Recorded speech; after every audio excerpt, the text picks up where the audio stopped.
Hi, I'm Jameson Newlander, Alan Frog from the Lost Boys, and you're watching the Frog Brothers Podcast. Let me get It's refreshment time, folks. I'm just gonna go watch a movie. Do you like scary movies? I don't watch movies. I have to return some videotapes. You have a TV? No. I just like to read the TV guide. Read the TV guide. Don't need a TV. Books, records, films, these things matter. Call me shallow. It's the fucking truth. Over 1,600 titles, each for rent at just $2 the first night, and only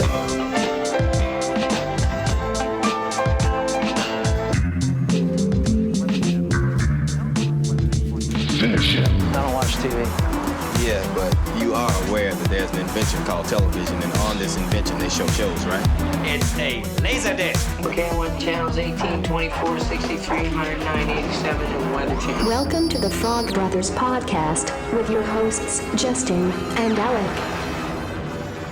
Hello, ladies and gentlemen, boys and girls, children of all ages. Welcome to the Frog Brothers Podcast. This is episode 74. This isn't for children. I know, that's why it's fun to say that. YouTube will get mad. No, they won't, because we've already deemed this as R-rated content. Hey, so my name's Justin. This here is Alec, and this is Nick, and this is the Frog Brothers Podcast. And that's Booger the dog, right? You might see. He's fucking majestic. This He's here's Skazer Towel, and that there's Pretty Lips. You might have seen his snout above Justin's most crotch. amazing, majestic animals in the entire world. He loves a good crotch. Yeah. He's a beautiful man. Man dog. So, what do we have for news this week? I didn't write anything down. This week is, man, it's been crazy. I'm getting ready to move, so I haven't been all over the news. We got the Chucky trailer last week that they've talked about. Was that last week, or has that already been longer than that? Seems like it's That's been like a couple at least. 3 weeks, 4 weeks. Damn. It's a good trailer. My concept of time's really off. I'm getting We ready did to the move. reaction to it. We did a video on that. Fuck, we did. I'm getting ready to move on Wednesday, and then we've got Planet Comic-Con this weekend, so it's been pretty hectic. Mm-hmm. Yeah. Working on getting our panel ready to go for Planet Comic-Con, so if you're there, come stop by and see the Midland Empire Ghostbusters. Shout out to our friend Jamie. She bought one of our t-shirts supporting the Killer Replica design, so got a nice little donation headed out of the profits from that to support Children's Mercy Hospital. I still need to buy one of those. Yes. Yeah. Is that on the Teespring? You clicking a pen? Right. Yeah, he is. All up in that microphone. Is it on your Teespring? Yes, it is. Okay. Show yeah, it's is. my phone stylus because I got a big crack in my screen and now my finger doesn't work. So I've got to use a stylus. Interesting. Like a pretentious Hey, every time when we're company executive. We did a birthday event this weekend as the Midland Empire Ghostbusters, and the whole time Nick's on it, he looks like a fucking mom, like making a grocery list or some shit. The whole time he's like tapping away. I was about to say, I really want to slap it out of his hands. It's like, stop that. It's like Egon with that thing. He's like, Yeah, some of the pictures where I'm doing it looks like I'm like yeah, it's amazing. Doing something scientific. What do we do? I did buy the Sony tape deck that's used in the party scene in Ghostbusters 2. I was pretty excited about that. I'd been looking for a while, off and on eBay, like every once in a while, remember, and then I found an amazing deal on it. There's actually more than one of them available right now. And it happened to be a few miles from your house. Yes, so I will have it in time for our Planet booth. Sweet. So, other than that, news-wise, there's nothing super crazy going on. Even toys right now, I don't think we've had any crazy releases. We did check out our YouTube, you know, if you're on our YouTube right now. Cool. But check out our Proton Blaster mod review. Just uploaded yesterday, if you're hearing this on Tuesday when we release. But, Lurker, what the hell are you doing over there? And I purchased the NECA 3-foot tall, 3-foot wide Slimer. And the Firehouse sign replica from Hollywood Collectibles. Just seeing the fucking photos of that is insanely impressive. It's not quite 100% to scale, I think, but the Firehouse sign anyway. But it's large enough for anything other than a 3-foot or a 3-story large Firehouse. And in charge. Bigger than Extra the hard. adorable one that I got from Numbskull Designs. So that Slimer is huge. Huge. And it barely fits in the car. Slimer has a huge ass. And I got them both from Big Bad Toy Stores. Toy Store. Those shipped pretty fucking quick from when you said you got them. Yeah, I authorized the payment on Wednesday, and I received them on Saturday morning. It's pretty awesome. And they forgot to include the power cord to my firehouse sign. So, I wonder if that was just a quality control thing. And that's numbered, right? Number 73 out of 150 made? Yeah, and I'm a little confused about that because it seems like they made 150 that come with a plaque, but then they made an additional 500 also that doesn't come with a plaque. Oh. So it's a little misleading. But I wonder if there was some crowdfunding type of thing going on with the pre-orders and those. Difference, but yeah, I got a plaque. Excellent. Alec has a beautiful stack of movies over here, so let's talk about those. I bought a lot of shit this week. Some of these might have been from the week before, but I'm not sure. I didn't show them off, though, if I did. But yeah, I don't know. I go into a lot of stores, man, and I just end up buying shit.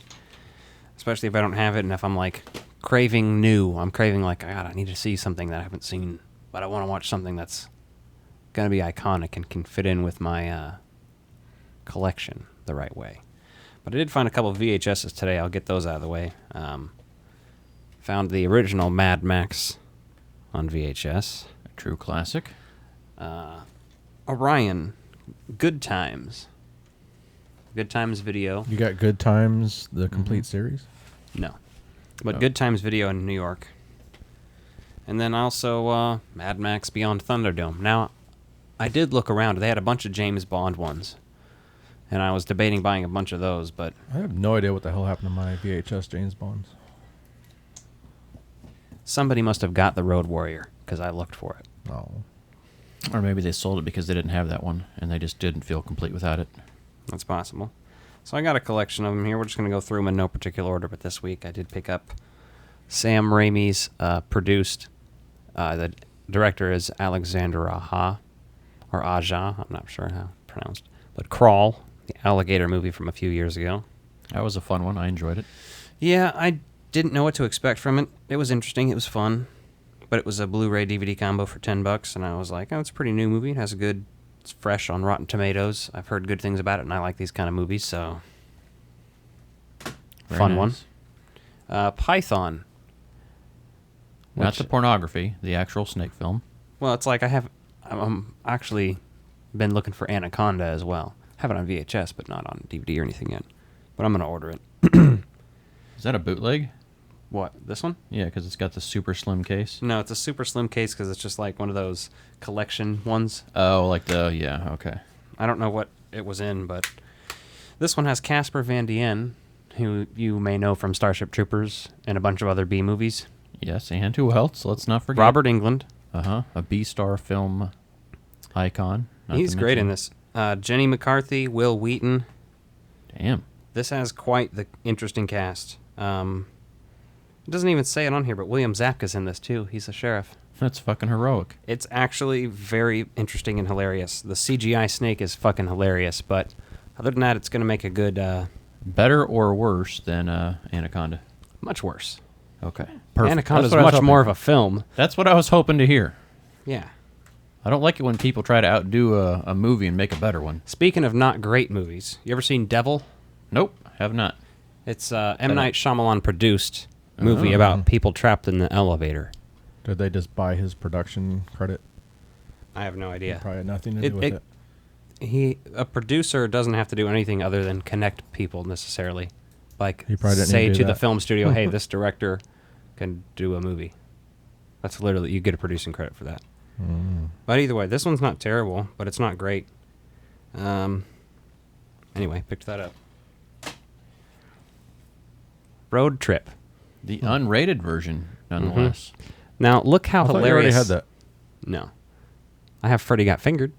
Oh, so do I. But look at the hilarious, Photoshop of how weird this all just looks. Like, old shitty DVD covers that look like this. Like, there should be a list of them, and this should be one of them, because... That's on it. Damn.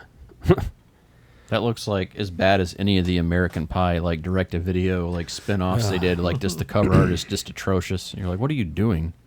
Got another Blockbuster copy. Fuck yeah. Of Snakes on a Plane. It's one of their Blockbuster boxes.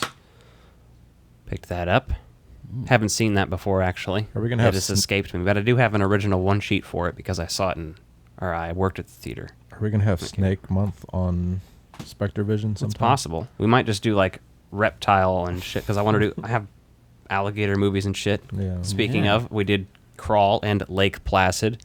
About 2 snake movies, 2 Lake alligator Placid. movies. Exactly. You got the VHS There's over the there. VHS. Had to buy this one off eBay because I think it's just one of those ones that people try to get. Yeah, just like they actually hold on to. The Craft. I didn't own this one. Actually, I did own it at one point, but my evil half has it now. I picked up the Jeff Bridges King Kong from the 70s. Oh, nice. It was $3 at Walmart, $3.75 or whatever. And I was like, oh, cool, I'll pick that up. I've heard things about it. Charles Grodin's in it too, so I'm like, oh, I haven't seen that before. And, we like David Lynch around here, at least I do. And I picked up his first film, Eraserhead. We'll cover that at some point. It's pretty fucked up and weird. Yep, that'll be a fun one. Those are my pickups for the week. A lot of shit. I don't have anything here, but I got some Tony Taylor toys delivered. So I got the miniature Slimer ghost. That's the size of the companion ghosts. And I got the Grave Little Toaster, which is excellent. And then I got some buttons, Ghostbusters enamel pins from Box Lunch Gifts that arrived today. And the Ghostbusters Clue game arrived. I got that on Amazon, actually. And then I got some of the $15 regular neutrino wands or proton wands for the Hasbro's Kids toy line, role play line. And you'll be seeing a review video of that version coming very soon, too. Oh, fun, yeah. Beyond that, I bought a bunch of shit for my new place. I bought a new Bad Dragon this week. What'd you name it? Frank. I was hoping you'd say the whatever Sean Connery voice is in that dragon movie he's in. Where he voices the dragon. I'm the dragon. Losers always whine about their breasts. Show me your brown eye, dragon. Winners go home and fuck the prom queen. Well, I guess that's it. So we'll just kind of go on into our first segment of the day. What are we doing first? Water cooler, cold, cold, cold. Water cooler, cold, cold, cold. Water cooler, cold, cold, cold. Water cooler, cold, cold, cold. Water cooler, join the cold, cold. Water cooler, join the cold, cold. Water cooler, drink it out. Water cooler, join the water cooler cult. Water cooler cult. So, Disney Plus delivers the next in their series of Marvel on Disney Plus, as I just said redundantly. So Disney Plus again while we're at it. But What If series is hosted by The Watcher. Basically breaks down the multiverse for us and kind of gives us a go at it. Played by the new Commissioner Gordon. Mm-hmm. So, Season 1, Episode 1 of What If is... What if Captain Carter were the first Avenger? Shouldn't that be was? Yeah. I'm sure Disney paid someone that knows more about this than we do. So. Were would be plural. I mean, it sounds wrong, definitely, but what if I Captain don't. Carter was the first Avenger? There's plenty of parts of the English language that sound wrong, even though they're correct. I don't think so. Where would apply to a... You don't think somebody plural. would have caught this along the way? If it was? Things happen. Not in fucking Everyone Disney, at Disney just rolling with the punches, like, hey. Yeah. I'm going to email them. Okay, go for it. Let me know what they say. Yeah, get back to us. So this was a good episode to start the series. I enjoyed it. What'd you guys like, before we get into story, what do you think of the animation style? Yes, talking to... There's lots of people that have very conflicted I feelings. was talking on with this. Alec about that last night. I liked it. I didn't see any issue. There is some aspect to it that's a little too simplistic, and I don't mean in the actual drawings. It almost feels like a slideshow at some points, though. Oh, okay. That's the only problem. Oh, I get what you're saying. Just the feel of it. Yeah. It didn't annoy me to look at it, though. No, it's definitely like not as bad as animations. people are making it out to be. It's pretty cool. It's just I think there should be a little more... Now, is every episode going to have the same style, I guess, or no? I assume so. I'm pretty sure, yeah, they'll be consistent across the series in that regard. The thing I liked about it is that those moments that you said you didn't like, I thought worked because it felt like you were moving around the comic page, which... You know, we've seen comic adaptions before where that's all they do is they have the comic there and they have someone reading the voices where they don't actually animate it. They just kind of show you moving from panel to panel. So I thought this was a pretty good mix. They didn't go crazy over the top with it. I can't get into it that, like, it's not bad. What you're describing makes it sound worse because what you described sounds like I don't want to watch that. No, and some of those they are hard to watch, but I mean, I can't watch that kind of stuff, like where it's the background barely moves in front of a person and the guy's describing it. No, sure. I can't do it. I'm like, fucking animate it or fuck off. Make it a radio show. This bothers me. I like the colors on it for a 34 minutes or something? They packed a lot in. I was surprised. It was longer than I expected. I was sitting there watching like, this isn't over yet? I expected them to be about 30 to 40 minutes. I expected like 22-minute, like a cartoon. Well, that's because commercials, Disney Plus, everything's timed differently. Like, look at The Mandalorian. There's like 45, 54. Like, there's no set time to any of their shit. So these episodes could be wildly different, too. They can do whatever they want, Yeah. But I definitely think the way they progressed through the story was good. Like, they didn't the pacing hold was on nice. too much. Yeah, you never felt like you were dragging through anything. Was that fucking general guy supposed to be the Tommy Lee Jones character in Captain America? Because that's the only character that was, like, disappeared from the plot. I think so, because since obviously we never got to that part in the war. He just doesn't look anything like him, so it's like, I don't know, maybe they just didn't want to pay for his likeness rights. I thought who voiced Steve Rogers did a pretty good job sounding like him. I mean, is probably about as good as you're going to get. Yeah. Other than, Ross Marquand actually sounding like, fucking Red Skull. Yeah, he did and plus you're used to him too, so I mean, he did a great job. But he sounds exactly like Hugo Weaving. Like, I think Booger needs to go out and potty, so I'll let you guys talk about this for another second. All right. He's like losing his shit, so I think he has to. He's bothering us. He just came and grabbed my hand and was like, hey, motherfucker. Aww. Pee-pee time. So, did you just watch this one time? Yeah, I watched it last night. Nice. My half asleep stupor, but yeah. It was pretty good. I thought the pacing was fun on it. The action's good. A lot of good things on there. The only thing I guess that didn't make a lot of sense is how they wanted to keep Steve Rogers in there and make him so significant, implying that the Iron Man started earlier, which obviously... Yeah, I thought that was with those strange. things... Did they have a working suit like that back then in the regular timeline? They didn't necessarily do that, but obviously this is the what if, so it makes sense that you're going to have other things in there, but... Yeah, but I don't think... I mean, so basically Steve Rogers goes from being the first Avenger to the second because he's got the Iron Man suit. But I didn't think that Carter becoming Captain would have changed the evolution of the Iron Man suit, though.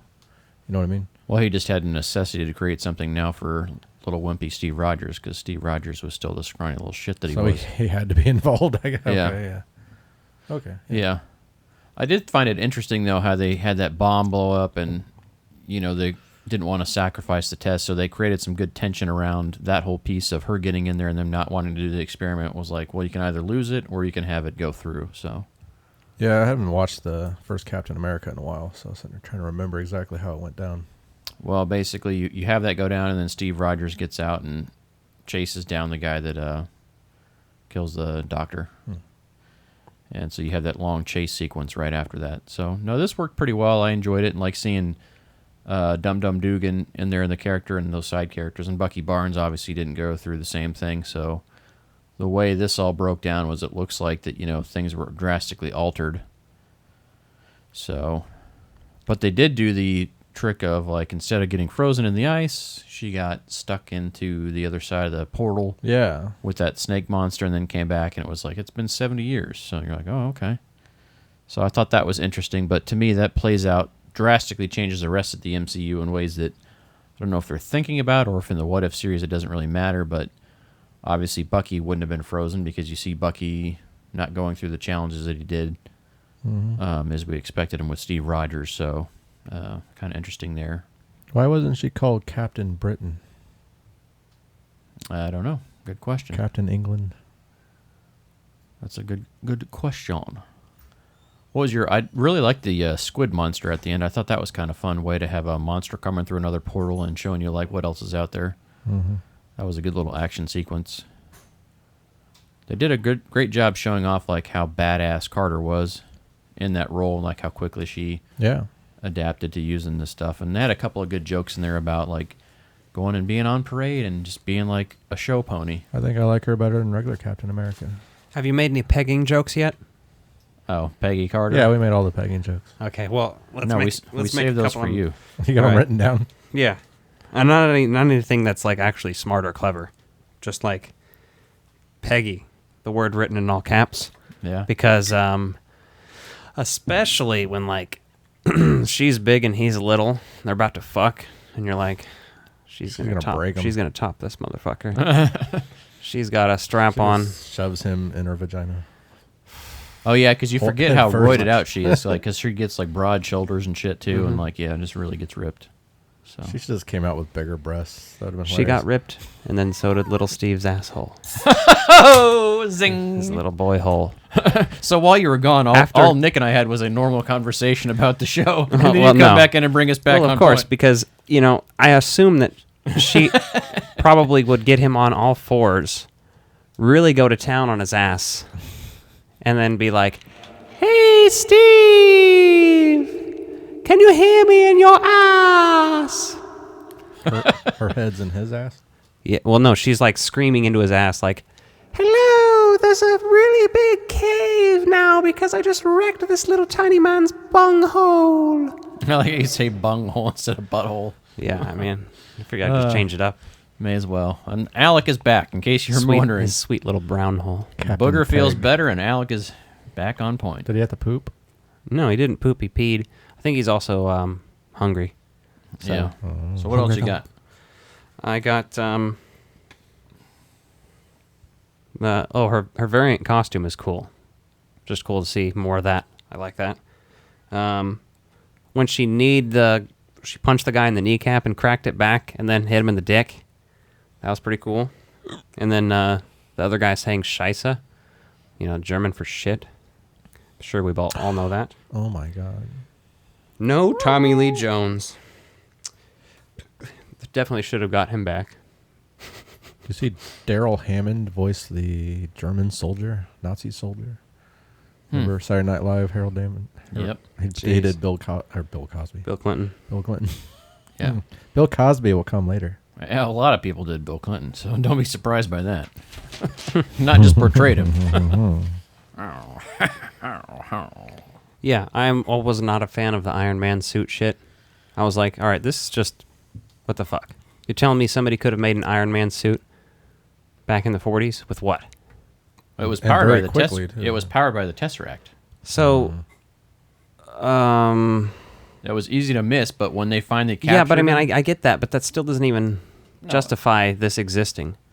No, And it that's doesn't. kind of the dumbest part of it to me. I still like this, and I'm going to watch the rest of the series. I'm not even trash talking. I'm just saying, like, I thought Steve Rogers was just going to die when he got shot. I was like, him dying would have been cool, I or know, like- him just taking on the role that Peggy took on before. right. Or But even no, we have just, to make him a hero even too. just joining the squad would have been cool with Bucky and them. So you know? basically, Disney's saying that even though she became The first superhuman, Avenger. she's still a woman and can't handle it on her I own. could see even like typical types of fans and assholes complaining that this woman, this episode was so pro woman because of the shit that she went But through it at the wasn't beginning. because Steve Rogers still had to save her. That's ass. my point. Is like Yeah. Steve Rogers. It kept being about Steve Rogers, and I'm like, just let it be about I Peggy. thought that I thought it took Yeah. away from her. Yeah. It was like, hey, he's no longer the first Avenger. He's the second Avenger now, but he's still number one.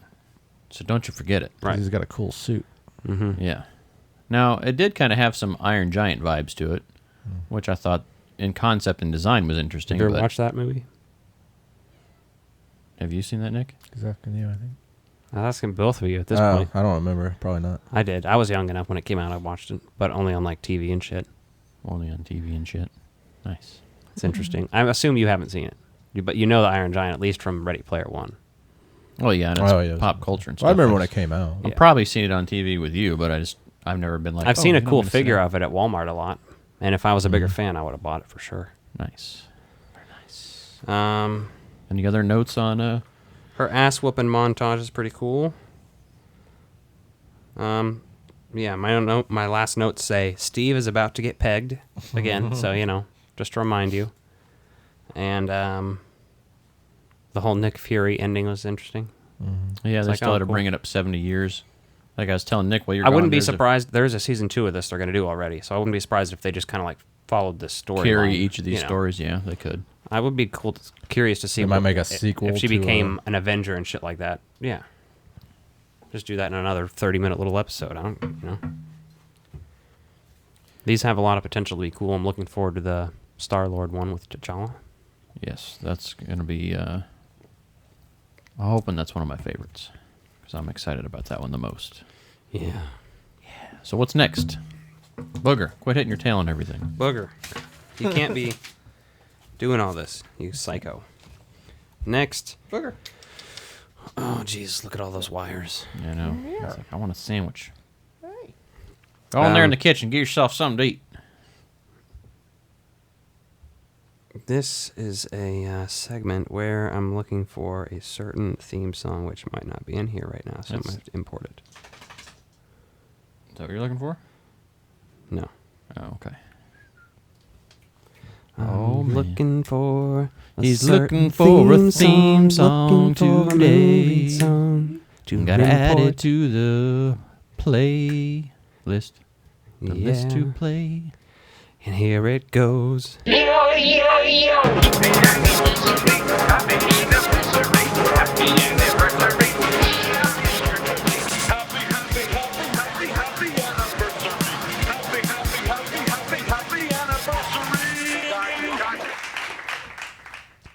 anniversary. We're talking Jack from 1996, baby. And it came out August 9th, which just passed by, so happy anniversary. Happy anniversary. What year?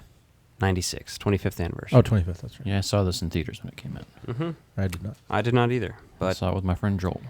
Has a Alec was still 17% pooping on himself. Rotten Tomatoes. Can you believe that? A 13? 17. Oh. That's pretty low.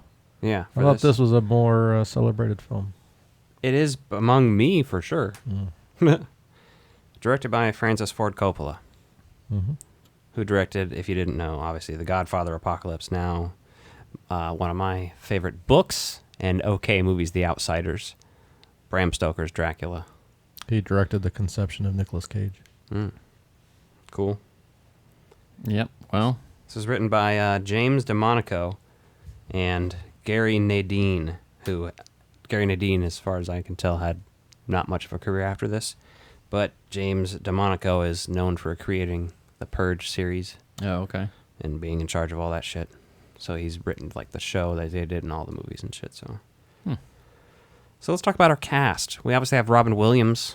Yeah. That's pretty cool. Robin Williams is fucking dope. Diane Lane, who Nick may know from... the DCEU? Yes, as Martha Kent. But... she was Fox back then. She's also... Yeah, she was. She's also really hot in The Outsiders as Cherry Valance. And in The Perfect Storm. Oh, fuck. She is in that, isn't she? Yeah. That's an interesting one. I haven't seen that in forever. We should cover that sometime. Yeah, I would like to. I'd like to get a hold of a copy of that as well. I should add that to the list. J-Lo. Yeah. Doing a pretty decent job, actually. In the 90s. I legit teared up during one of her scenes, so... She was good in the 90s, you know. She did a bunch of roles and stuff, and I think did a great job. Fran playing a Drescher. teacher. Yeah. Oh, I'm in this movie. She's not as annoying as she usually is, though. No, she's definitely way not. subdued But her in voice this. is kind of like, always nails on a chalkboard a little bit. But she didn't play it up, though, like she could have. A little bit of Mike McKean. Yep. And the legendary Bill Cosby. The B is silent. It's Bill Cosby. I like how you roll down the sound. You're like, fucking rip. Why was I thinking that Nicolas Cage's father was Francis Ford Coppola? That's his uncle. For some reason I was thinking that was his dad. That would be much worse. That would be hilarious. Francis Ford Coppola that would was just his explain uncle, though. so much. It's a snakeskin jacket. It was a snakeskin jacket. And it's for me, it's a symbol of my For individuality. me, it's a symbol of my individuality and my belief in personal freedom. Exactly. So this movie opens up at a Halloween party. Actually, and you know what pisses me off about the movies? Anytime I see Halloween in the movies is how good the fucking costumes are. Now that we do cosplay and shit, like we're used to like high quality costumes. But you go to the average party and you're just like, man, They're all wearing- this shit's like fucking off the shelf trash. Yeah. And then Yeah. you watch this and you're like, God damn, that's an amazing Tin Man. You're like, that's a great fucking witch costume. Mm-hmm. Like all the costumes and they make the party look like it's the fucking most entertaining Halloween party. Did you see could the even go to. costume that is one of your favorite insults incarnated? Incarnate? What's that one? The pig tits. There's a pig with lots of huge tits. Oh, gross. Yeah, it is gross. When Justin's really mad and wanting to be derogatory, he says pig tits about people, so... You've really got to anger me to say that. That's what I mean. It's not like he's dropping this all the time. No, it's directed towards a limited few people that have caused me personal harm and scorn. It can be earned, though. Yeah, well, costumes, like you were saying, are pretty interesting. I like the cigarettes and martini that they're hanging out with. Yeah. It's fucking ridiculous. Well, they do the whole gag with the Tin Man thing when they get to the hospital. Yeah. And they're like, oh, you can't go through, and he, like, empties his pockets out, and then fucking she's laying tiny-ass there. metal detector, too. Yeah. You're like, okay. Yeah. There's lots of confusing, conflicting emotions in here. I have I have a cry counter, so anytime I teared up or anything like that at all. Okay, so it's coding for tonight's research? Basically. So, this movie fucks me up. And I don't know if it's because I also have nostalgic ties to it and haven't watched a lot as an adult. But basically, they go to the hospital because they're like, we can't be fucking having this baby, but we're having this fucking baby. She was like 10 weeks along, I think, or something Yep, like that. 10 weeks. Yeah. Instead of 9 months, his internal clock is 4 times faster than everybody else's. Yeah, so they do the whole premise, set the movie up, and say, okay, he grows at 4 times the normal rate. Okay, perfect. Is he healthy? Yeah, he's just a normal baby. He just grows fast. Have you ever seen it before? No, we haven't seen it before. Some hella growing pains. Mm-hmm. Cue the Bryan Adams. Mm-hmm. And actually, it's not the Bryan Adams, believe me, because I hate Bryan Adams, so I was actually very much cringing at that. But, like, that scene was still cry count number 1. Because you're like, oh, this is fucking depressing as hell. Yeah. I don't even have kids or anything. And it's like, I watched that and I'm like, oh, God. I'm sad instantly for all the thoughts that are racing through their heads right now. That movie, this whole movie is just like existential dread. You're like, oh, fuck. Mm-hmm. So, I was actually kind of surprised they skipped straight to him being like 40 years old. Well, that's the only way you can different periods. That way you could get right to Robin Williams, right? Yeah. Otherwise, you're wasting your time like trying to cast someone else as like you just get right. To I thought they do it like a little bit, just spend a little bit of time on it, but I couldn't see it, but yeah, it skips to 10 years later, so he's like 40 basically. He's like creeping in his house, and there's kids outside his house, basically the same group that he's later gonna be friends with the kid that has the 90s hair that Justin has right now. It's the same haircut as Justin. Hey, I've just got my slick back 90s. Is your mom Fran Drescher? She should be. Do you want to hook up with her? If it was Fran Drescher. Oh, we have the same mom anyway. That'd be weird. Never mind. We're not from Arkansas. You two are brothers and not married, right? Mm-hmm. We'll get there. That's a topic for a later time in tonight's show. One of those kids is in the movie Under Wraps, which is the Mummy movie that the Disney Channel original movie did, and it's one of the few movies that's not on Disney Plus. What was that nerdy-looking kid in? I don't know. He looked familiar. I feel like he was in something pretty popular. This is what I remember him from, but I don't know. He very well could be.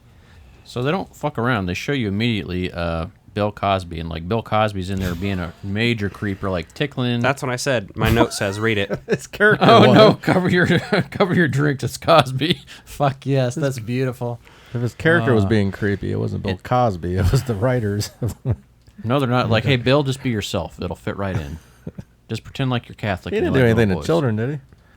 Not that we know of. Robin Williams was a child in that movie, though. But the whole point is that Robin Williams is a 10-year-old, and he's tickling him and like trying to make him feel better about hurting his knee. Have you seen that Bill Cosby clip about on the Cosby Show where he's talking about my barbecue sauce? Yeah. Have you had my barbecue sauce? Yeah. Have you had my barbecue sauce? Yeah. Everybody likes my barbecue sauce, and like somebody put like really terrifying music over it, so it's like, yeah. No, it's more like a slow drone, like, and it's just like, have you had my barbecue sauce?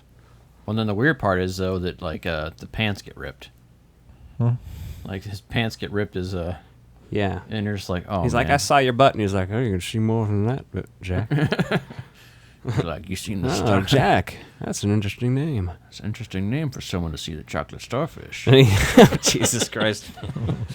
He throws the slimed eyeball at the kids, which is pretty cool. He has the slime there. That was a nice reference, though, too, later on in the film. It's like kind of one of those nice moments. Yeah. But yeah, that was cool that he gets it all sticky and slimy and chucks it out the window at him, and he looks like the They do the typical horror movie, like that weirdo that lives in the house up the street or whatever. You know, they do a good play on that without making it without dragging it out too long. Yeah, he falls and cries like a kid, and that's where Cosby's like, "Have you had my barbecue sauce?" Jesus Christ.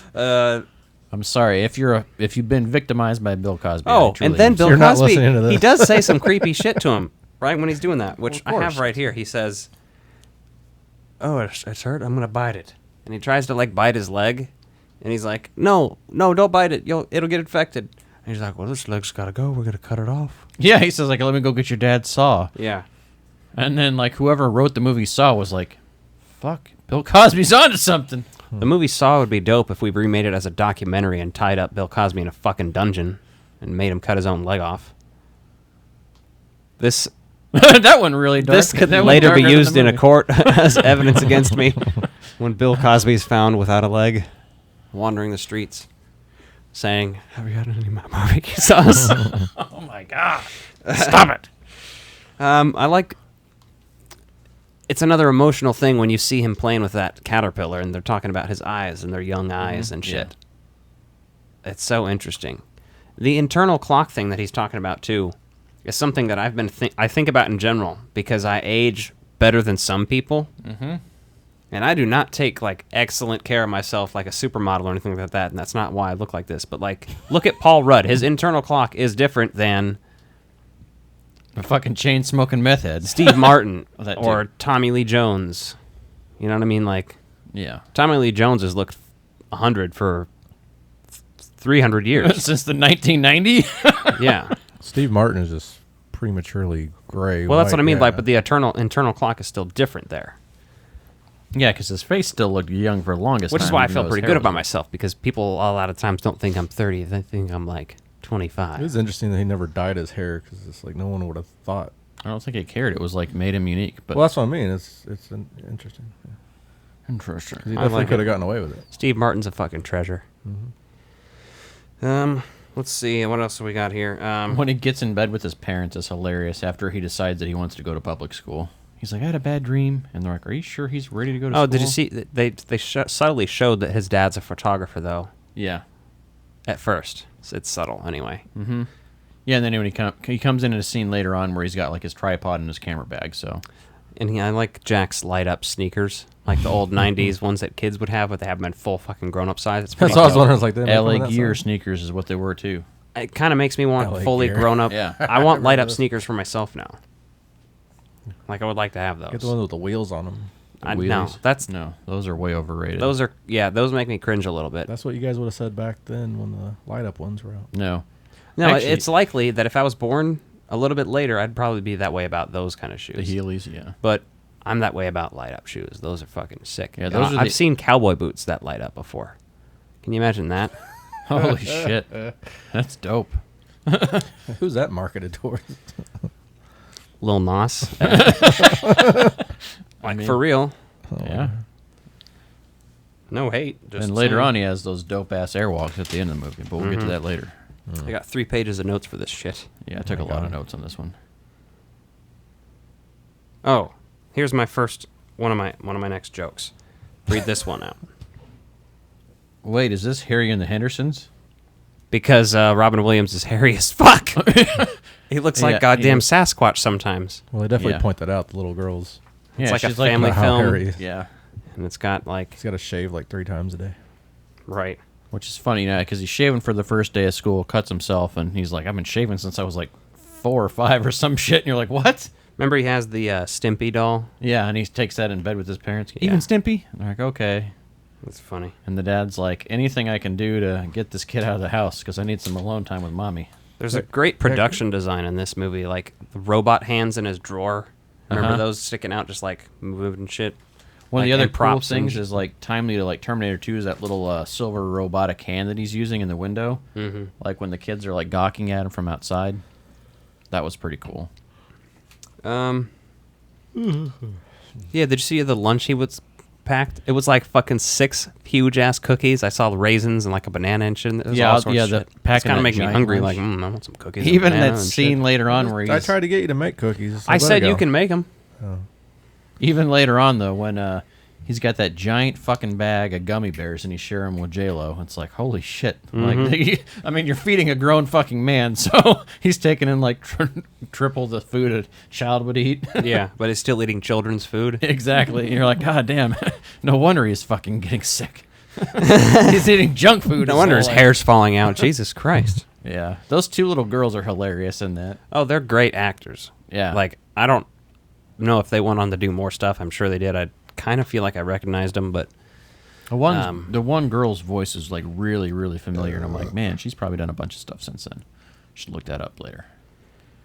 Oh, when they're talking about what do you want to be when you grow up, and they assign that, and the one kid who's the kid from Under Wraps is like, I want to be a gynecologist. Yeah.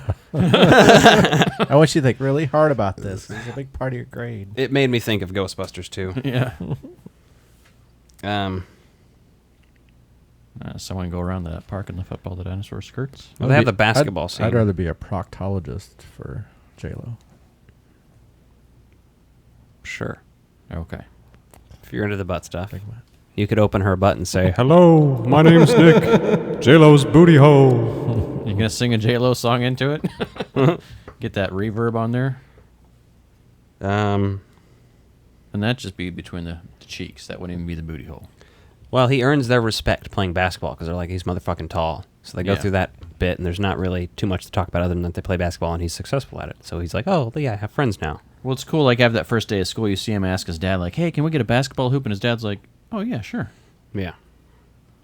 Like, the mom's kind of made out to be... The mom's kind of the villain in this movie for a lot of it. But she's hot as fuck, man. Yeah, and the dad's just kind of like The one of those dads. mustache. He had to have a mustache, though, just to, like, Personally, look I right love next to Robin mustaches. Williams in this role. Yeah. So... I don't know, something weird about it being on him, though. Why? I don't know.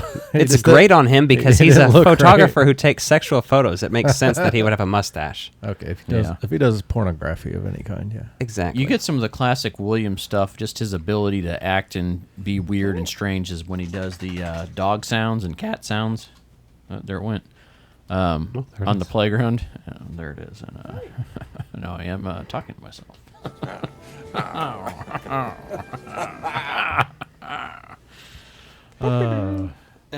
He pretends to be the principal for Louis. Yes, that's amazing. And then she's like, oh, Louis. Yeah. He meets Louis' mom, and that's like the first time I think he's aware of the opposite sex in a way that's not like Booger, say hello. porn You're on magazines. camera. That was my dog sniffing the mic. Oh, he just mouth kissed you. That's beautiful. Getting dog kisses on the podcast. You're cameoing. You can sniff the microphone. Was like, what the fuck is this? You can get him on Cameo for $20. This looks like the thing you usually smear peanut butter on. So I really like that scene though, where he's pretending to be the principal though, and like the pie, or whatever it is. It's pie, right? Or is it cake? Mm-hmm. It's pie, right? When he's trying to be the principal, and she's like, she brought a piece of pie for you, Louie. Go sit over there, and I'll talk to the principal. Oh, I don't remember that. And then he lets Robin Williams eat the rest of it. He lets Jack have it or whatever. Yeah. But it always makes me like, God damn, that makes me want some good-ass chocolate pie. Now, that's Also, a great- this movie makes me want to fuck Fran Drescher, like, more than anything else.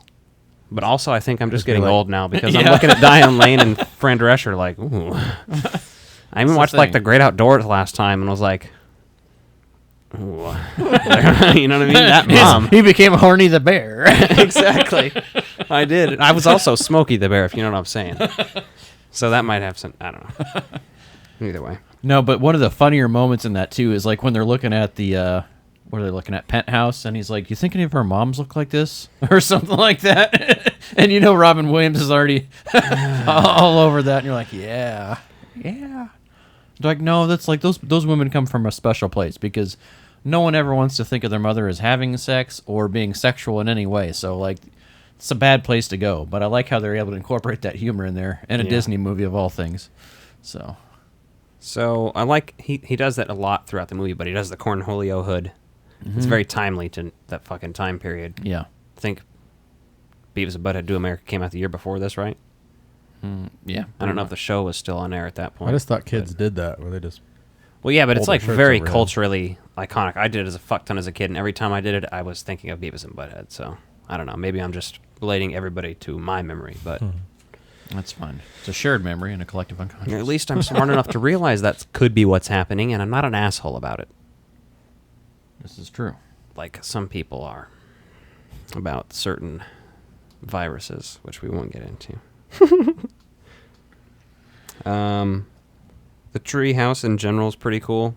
I love tree houses in movies, and this one fucking rules. Once he makes friends with those kids, man, like then you get that amazing tree house, and they have that awkward tension of him climbing his adult ass up, and they're like 150 pounds. I'm like, motherfucker weighs probably 175, but okay. Mm-hmm. Oh, I loved it too. This has some of those lines that reminded me of like shit like in Vacation. He's like, you have asteroids? No, my dad does. Yeah. So he's like, Oh, you the ever get a erector boner? You ever what? An erector?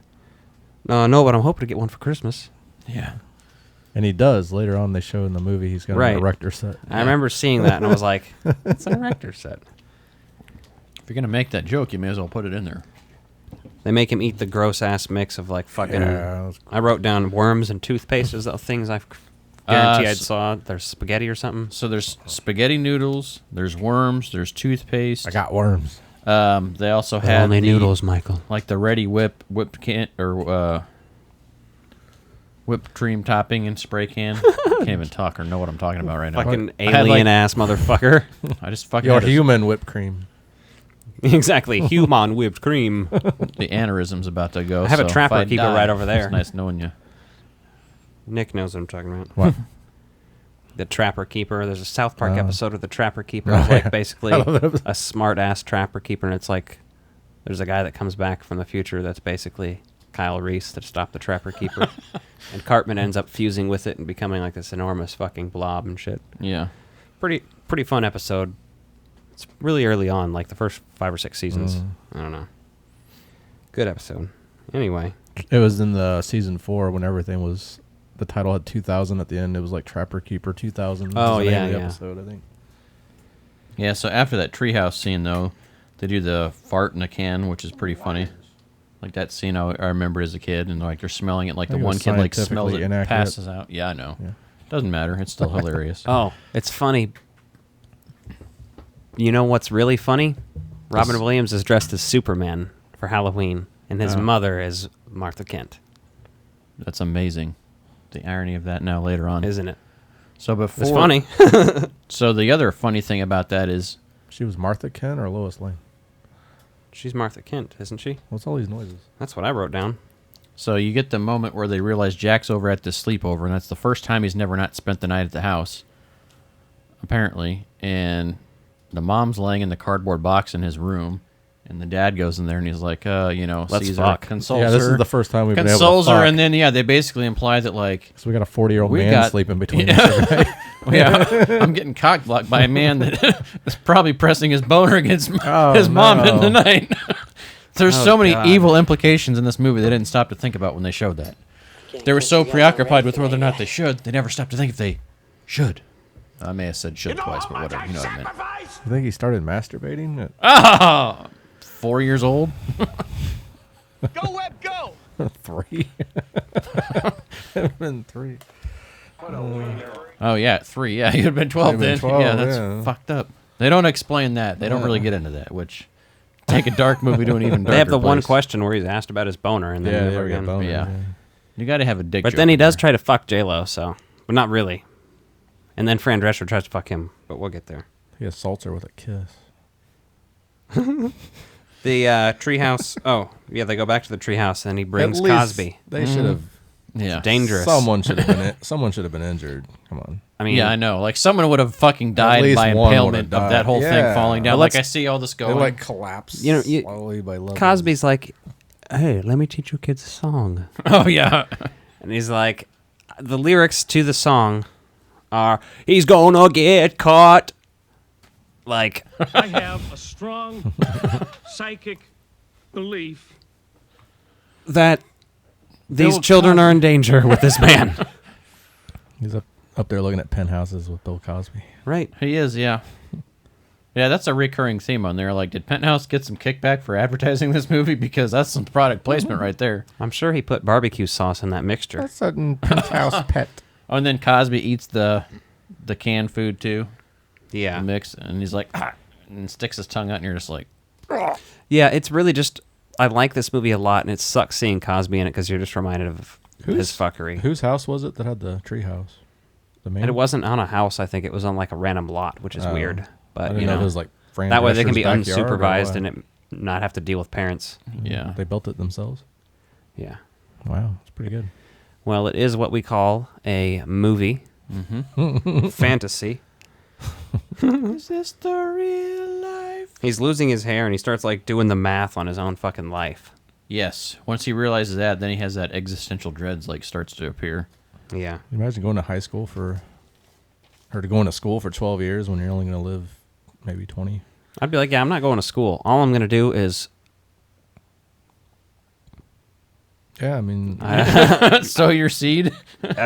Basically, but then you're thinking, if I'm 40, like, you already have a fucked up life. But If I you're guess- gonna, I I don't guess know you what wanna you're hang gonna... out with kids, though, and where else Is you it gonna hang out morally with wrong for you as a 12-year-old who looks like a 40-year-old man to go out and sleep with adults?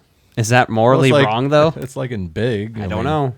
Yeah, there's some philosophical questions here to be answered, but we're not the ones to answer them. Well, this movie had Bill Cosby in it, so we're not allowed to answer those, I don't think. Oh, God. I think we've already taken it far enough. Have you had my barbecue sauce? Have you had my barbecue sauce? I'm surprised they didn't try to milk the drama a little bit more and like maybe have like the kids' parents not want him to stay the night because he's like a 40-year-old man.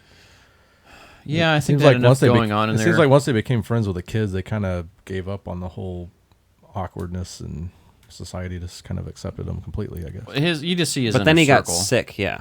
Yeah, so then you see, like, after he asked He gets his J-Lo ass... out, Well, yeah. We'll get there. there's that whole piece where, like, His after heart he has to literally teach her out, and, like, he gives her all the red gummy bears Yeah. out of his thing, and he asks her out, and she, like... I don't know if this you could is- tell she's contemplating it for a minute because, like, what he's saying is, like, pretty... For a 10-year-old to come up with that, right? You're like, well, he does have a lot of sense. He's like, I can't ask a 10-year-old girl because he'd look like a fucking pederast. She saw what he was packing in I'd those look like Bill khakis, Cosby. Yeah. So, like, that is a very Not interesting that he piece of did this that, movie. yeah, Like, the but- questions that it poses but does not answer. Yeah. It's like they at least realize that Robin Williams can't take a 10-year-old girl to a dance because he looks like a 40-year-old man. Yeah. And then J-Lo's like, well, you look older than me. And the fact that she doesn't get mad, like, saying that she looks 40. She's almost, like, crying and shit. Well, throughout she this, corrects though. him kind of. She's like, I look closer to your age than the children. Yeah. Yeah.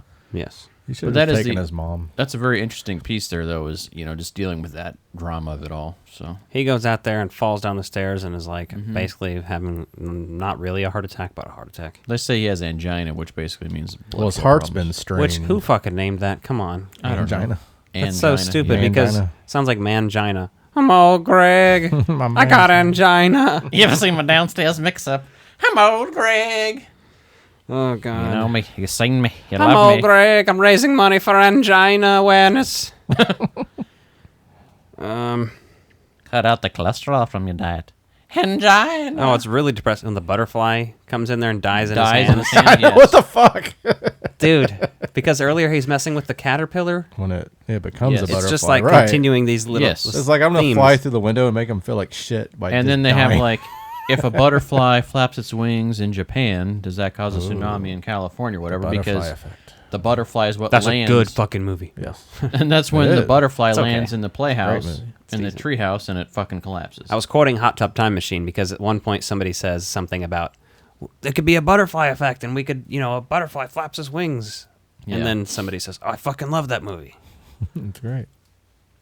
I do have that movie. We should cover it at some point. It's pretty decent. Definitely. I don't love it, but I It was like I the like first it. movie I ever pirated. There's a dog murder in it, so I hate that. Although it's undone. Well, I think they undo it. Yeah. Yeah, but still, like, it happens on screen. Wasn't it that crazy ass fucking kid killed a dog? Wasn't it? Mhm. It's been a while since I watched it, but yeah. Yeah, the drug dealer from That Pulp fucking Fiction kid's an asshole. is a pedophile on that. Oh yeah. Yeah. So, Sarah Stoltz, isn't it? Yep. So that's what I was gonna obviously say. he Can't winds up remember on his bed name. rest for a while, right? And then his mom keeps denying his friends to see He's an him. anaconda. Sorry. Yeah. Well, yeah, he's like a recluse in his room for like 2.5 weeks. They He has say, a and that's beard, and he that's looks like how he's much of preparing for life his is role that? in Good Will Hunting. It does, yeah. Did you So- see his dad doing the sexy photo shoot? That's a very brief clip, though. It is, but it's like that's what he's doing. He's like taking lewd photos. I don't know if they're nude. They're lewd, though, for sure. Lewd. Oh, and then the parents like have that existential conversation, too. Like, if he's going to die, should we have another kid? And it's like... yeah, really, he's already planning for like, what if the other one does the same thing? They're like, Jesus Christ, it's not like... You shouldn't be talking about anybody like that. Oh, when you die... And then when he runs away and goes to the bar because they're talking about replacing yeah, because he hears about him fucking dying, and he's like, fuck this shit, I'm going to go party. Turn on some Angie WK and go. Your, Michael McKean cameo. Well, yeah, basically, yeah. Before that, when she makes him, when she says that like you can't go to school or whatever, and he goes out to talk to his dad outside or whatever, and he comforts him. I think his dad's smoking a joint too. Oh, he was, and then like throws it. That's what I thought. It's not a but then cigarette. when I'm I pretty sure looked it's supposed to be implied to be a joint. Okay. Yeah, because you don't see a filter on there, right? And that's I think it's just a yeah. small implication, you know, like Yeah. for people like me.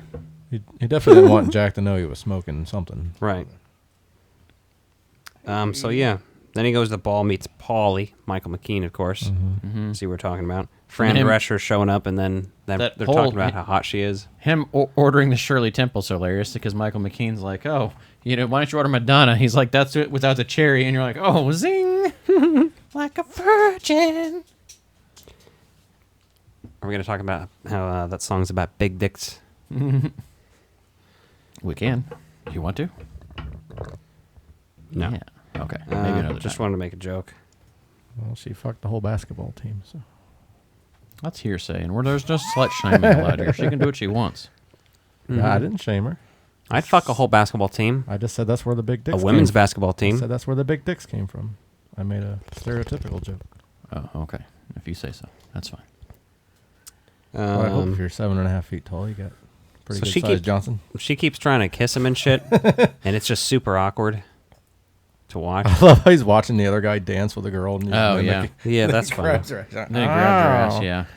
But he's comfortable doing that, but then, like, when they have that first kiss, like, he's really uncomfortable and, like, knocks the whole fucking thing over and gets in the bar fight. And he has some pretty good insults, which is hilarious because he's talking to him like a 10-year-old would talk to somebody. And he just makes fun of him. I'm like, damn, that's hilarious. No, one of my favorite parts is when he's getting bailed out of jail. And they're lifting off the items after they're getting him back. dispenser. Oh, and he wants his fucking pog There's slammer back. a library card, a Spider-Man watch, and then he's like, "Where's my pog?" Yeah, and it's a slammer. Yeah, the fucking cop digs it out of his pocket. Is it worth money or something? I don't know, but in it's the 90s, man, those 1996, are all the fucking rage. man. Yeah, those So I was like, pogs why and did the slammers, cops yeah. steal it? I don't know. Oh, and then there's a shot. They do this a lot of like the zooming clouds, and I just think to myself, "Somebody get me the Ghostbusters." Somebody get me the Ghostbusters, please. Are they gonna? Anyway. It seems like the mom is lying every time the kids ask to hang out.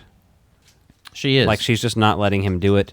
But then at some point, he does feel like doing it, and she just kind of lets him. So it's like, I can't tell exactly what is happening there. So I think There's it's just a part of that- filmmaking error. Like, How long does she think she's gonna prolong his life? You might as well fucking hang out with his friends. Yeah, she's trying to protect him, but at the same time, like, had his friends been able to go in and see him and just go inside to hang out with him and socialize, I think that would have changed things. But right, obviously didn't fit with the story arc they're trying to say. So, like, when he finally feels better in himself to be like, okay, I'm going to go back to school, his mom's just like, okay.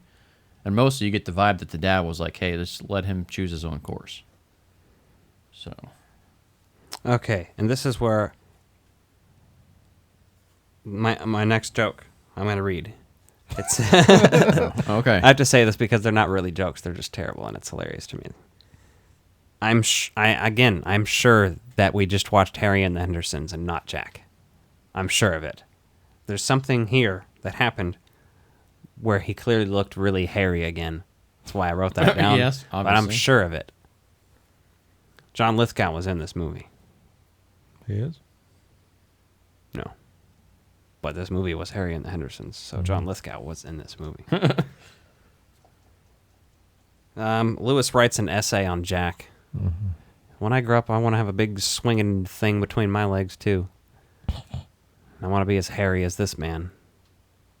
Yeah. So immediately, as soon as Jack makes the decision to go outside and play with his friends and go back to school and all that, they're like, hey, by the way, we're jumping ahead 7 years now. Another 7 years now. Mhm. So, and you're like, oh, high school graduation. Here's something that I don't know if you guys would catch or did catch.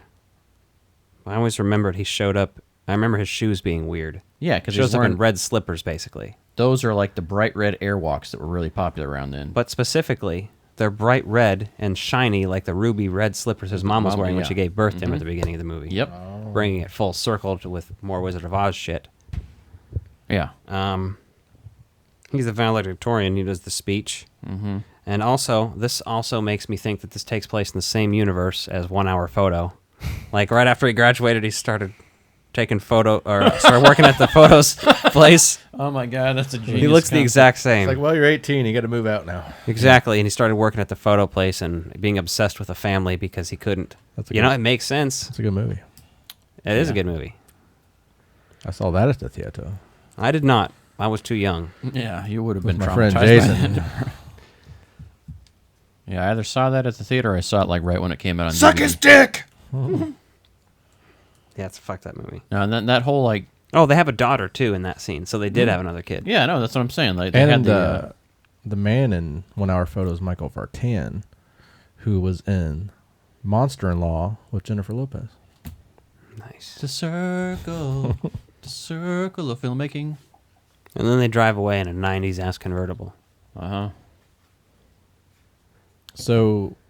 That whole speech that he gives at the end is fucking depressing as fuck. Like, this movie, like, I saw as a kid, and, like, I was young enough, like, I didn't really know much about, That's like, what I thought. that was like long unsettling. and depressing and boring. And then I watched this again as an adult. I'm like, that's why I haven't watched that again, because I just feel fucking like I'm going to die. And my son started kindergarten today. So what's the timeline? So, like, I fucking felt terrible after watching that tonight. I was like, well, I need to go socialize with people after that, because my existence is trash. So what's the timeline of the movie? So his graduation takes place in the year that the movie came out. In the year 2000. And then it was 7 years earlier, and then most of the film, and then it was... 17 is how old he is at the end. Right. I can't believe it's not. What year did this movie come out? 96. 96. So... He was born in 1979. So his graduation was 96, and then... No, his graduation... Because he said he was wearing modern It doesn't Airwalk actually shoes. say. So those Airwalk shoes... That could have just been what was available. The shoes he was wearing earlier, that 7 years earlier, they didn't have light-up shoes that looked like that, and the fashion people wearing In in 89. No, those would have been custom made by LA Gear for a grown-ass. So the timeline of this movie falls apart. No. So I would say that the original Robin Williams, without makeup, the Sasquatch, that is 1996. So his graduation would be 2003. Okay. So that's how I'm taking it. Wearing outdated shoes then. And then the other part of this movie that had me depressed at the end, besides the whole speech, is the fact that Robin Williams' body would have been aged more advanced than he actually was when he died. And that was a whole other, like, kick you while you're down moment. So Jack was older than Robin Williams was when he died. That's what you're saying. Okay. His physical body. Yeah. Right. In this movie universe. I didn't feel like he moved like an old man. Like, well, they just kind of showed it. Like, when he hobbled out of the van and kind of walked well, I guess slow, he wouldn't be that kind old. He would only be... He was 17. He would be 68, right? Too bad he's not 69. That'd be a funny joke if we weren't all depressed from watching this movie. Well, he Right, would've- I'm just kidding. This is Well, he let's would have move been on. 69 if he was a little bit into his... 69 dudes. If you're us, what number are we thinking of? Top five. Top five. Top five. Top five. Top five. Top five. Top five. Top five. Top five. Top five. This is top five. This is top five. This is top five. Hey, so what do we know? Top 5 Robin Williams films. I wrote down roles, but it doesn't really matter. Yeah, I was going to ask earlier. I was like, does it really make any difference if you call it roles or movies? No, It's I just pretty like to much the same announce deal. the characters first because sometimes you don't know the characters' names of all these by heart, Mm-hmm. I didn't. That's fair. So, That's Nick, true, I guess Nick, I should. you want to just go down the line and we'll circle around? Mine's in no particular order. As always. As usual. Yeah. Little effort to none. That's like...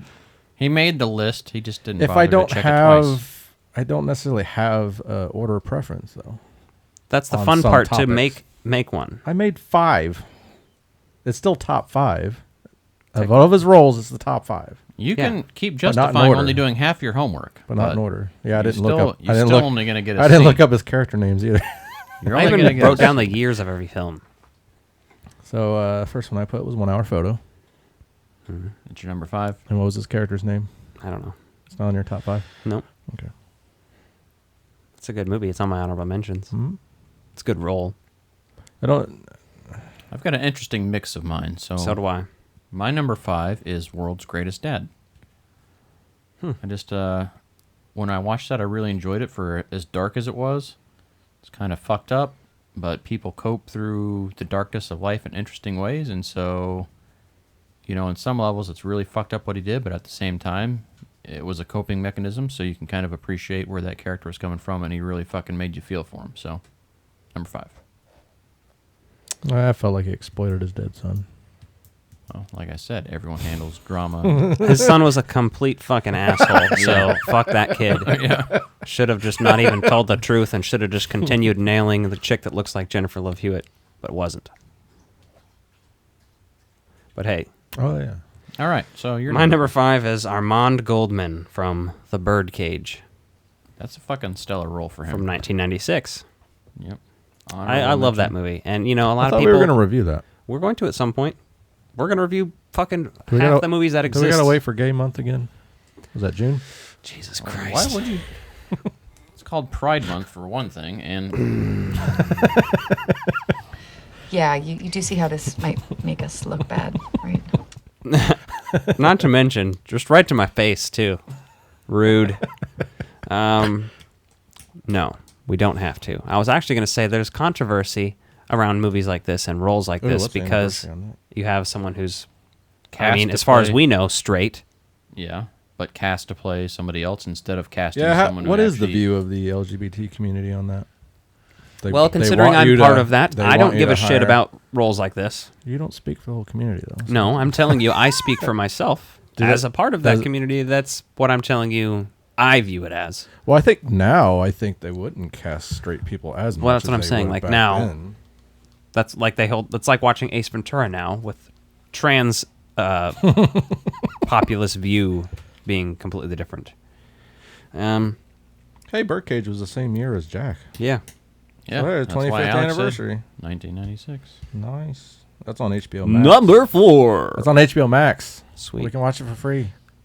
I have it on DVD. But it was March 8th, so we're way and past the VHS. anniversary now. What's your number 4, Nick? Is it back to me? Mm-hmm. I put Hook. Mainly because I think it's interesting to see Peter Pan grown up. Was that the movie we covered on our first episode? I think so. I don't think we covered It wasn't Hook on the that one. first episode. It was early on. I think it was, but I don't know. Season 1, episode 1 was Pirates of the Caribbean. No, I'm just kidding. I want to cover that at some point. It was the first episode. Yes. You It was? did- That's you what I did- thought. You did Hook, Tiger King, top 5 Tom Hanks films. First Mhm. episode of Extreme Ghostbusters. Nice. Oh, look at that. On April 8th, 2020. Ain't that fancy. I got my Google Sheets. Sweet. My number. Did you say your number 4? Oh, no, I didn't. 1 Hour Photo. Hmm. That was the first time I saw Robin Williams in like a really dark role, and I was like, oh, Yeah. fuck. Like that really, for me, like seeing What the oth- drastic difference that you could see from like just the normal family comedic roles I'd seen him in and enjoyed, to see him in this, and that's right around, right when I was out of high school. I think that came out in 2002. Yeah, it was like 1 or 2, yeah. And so it was like, okay, so Has seeing he how... done another movie like that? I mean, he's Dark of Look a at role? some of these other roles here I have. He's done other roles, but I mean... Where he's like a psycho stalker. He just does a lot of... He can be almost a character actor to some aspects, Yes. but he's not always. Exactly. Okay. Yeah, a it's lot of very times interesting. he's Robin Williams. But So what's your number 4? My number 4 is Alan Parrish from 1995's Jumanji.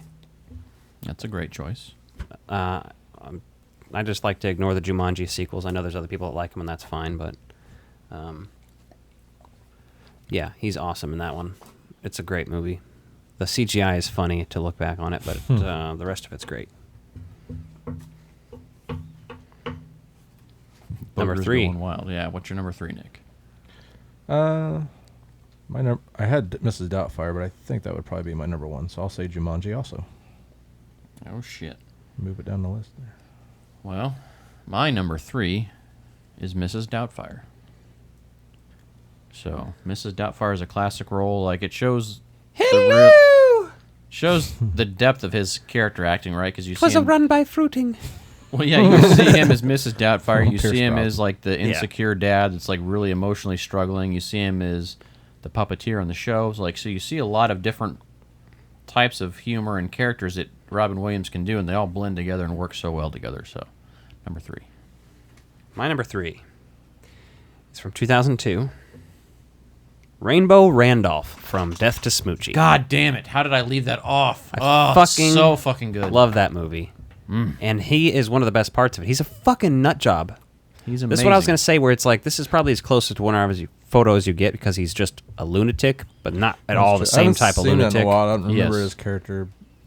Oh, that movie is under fucking rated. My DVD of it's scratched, so it starts skipping, and That's I'm like, a Danny pissed. DeVito directed film, like Duplex that we And need to- Matilda. Mm-hmm. Danny DeVito is a god. He's also in that movie. Yes, he is. Alrighty. And What's Matilda? your number 2? Popeye.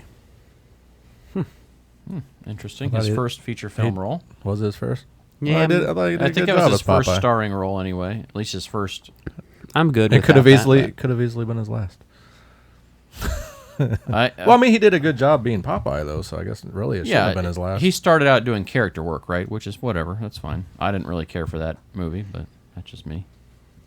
As a kid, I liked Popeye, and then I was like, "Oh, Popeye live action movie," and I was like, "Yeah, the movie's okay." The best thing that Popeye has contributed to society is in Wolf of Wall Street, when Leonardo DiCaprio is lying on the ground watching Popeye, and he uses that to inspire movie? himself to take cocaine. Was it the movie he's watching? No, it's the cartoon. Oh, okay. But he sees that Popeye takes spinach and gets muscle, so he's like, "Oh, I should take cocaine, and then I'll be able to do things." Well, since this is technically top 5 roles, I definitely wouldn't have put the movie like Well, right. that high. But I love him as Popeye. Yeah. My number 2 is Jumanji. To me, that was another great role where he gets to be weird and come back and, What year is it? Yeah. It's Jungle fun. Man. It's fun. It's good stuff. My number 2 is from 1997. Okay. Gus Van Sant in Good Will Hunting.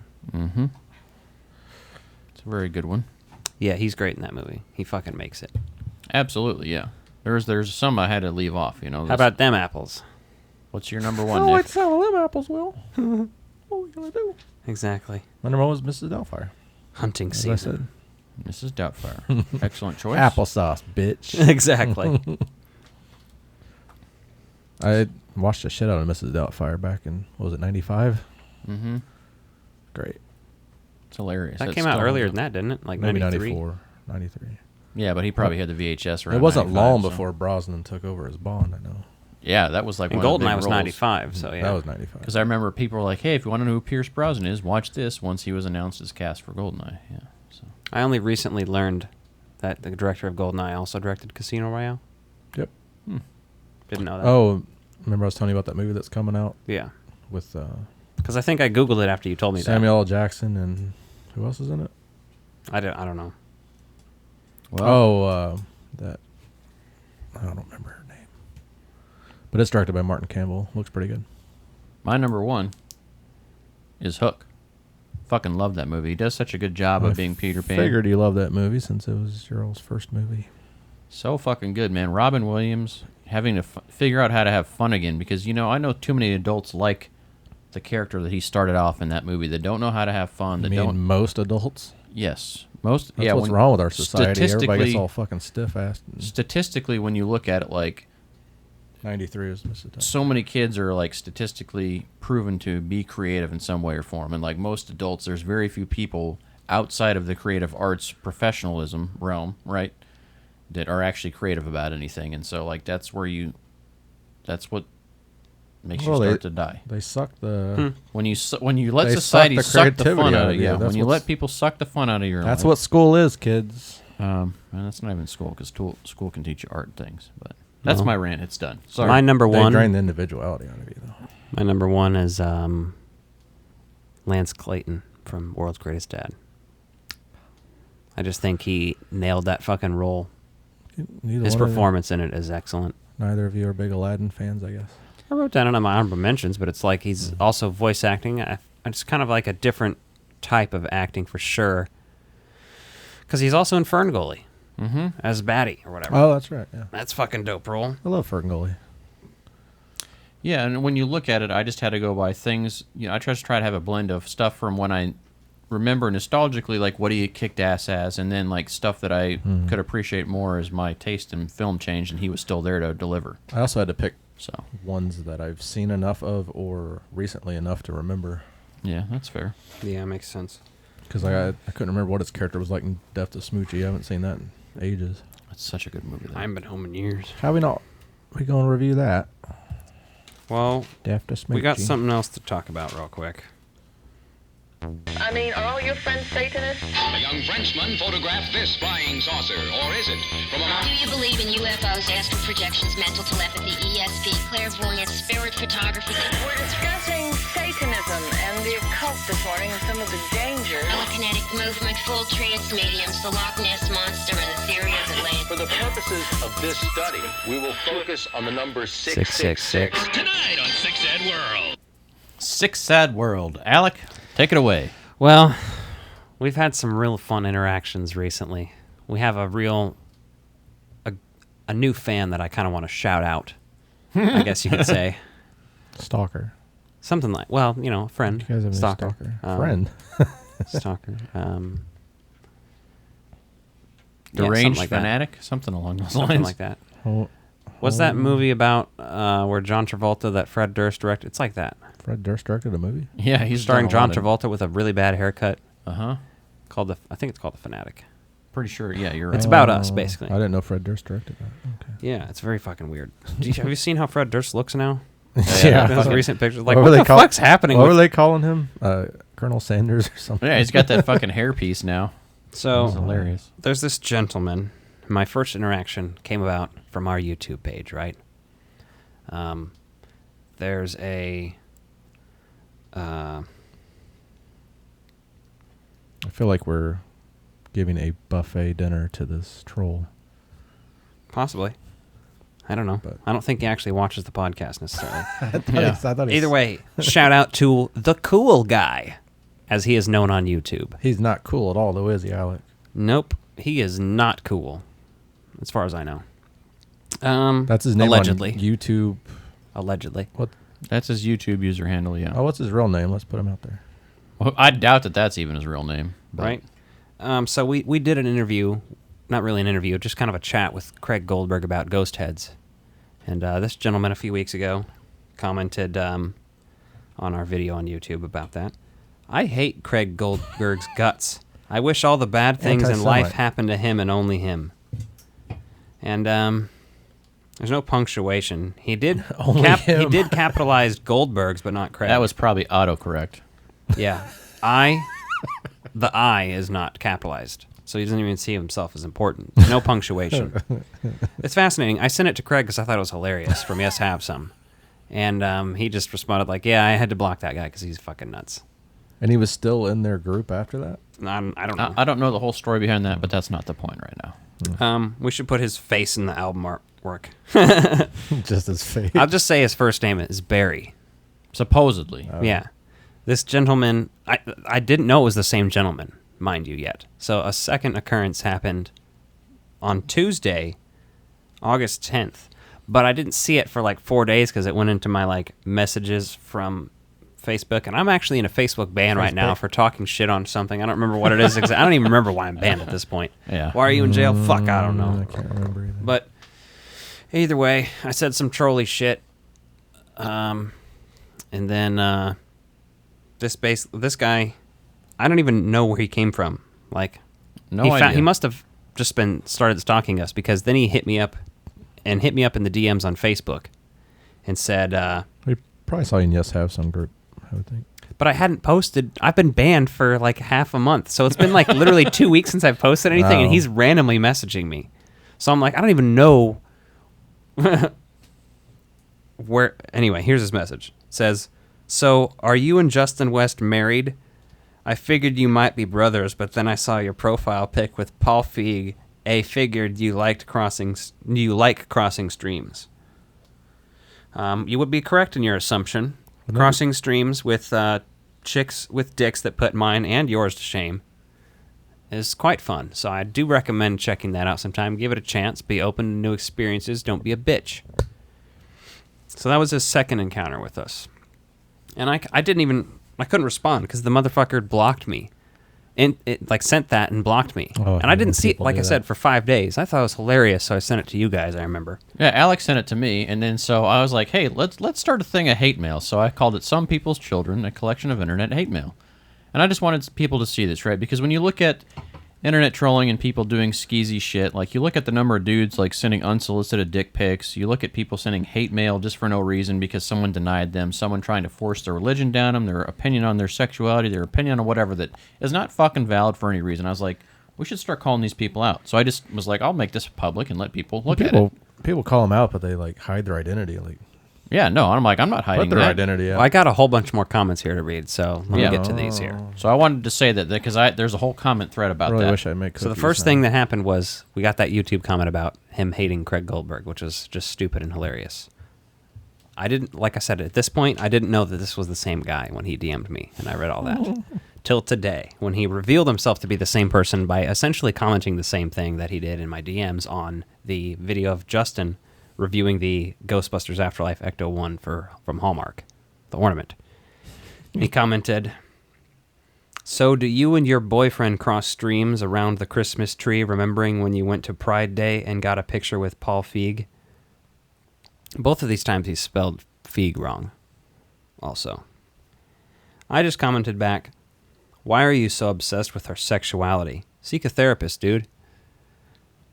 To me, that's someone that's clearly a bottom, like reaching out because he hasn't come out or he's too religious or too conservative or something to like ever be open about who he is. He is, because as soon as I was dominant and assertive, he was like, ooh, I like you guys. So listen to this. This keeps going. It's true.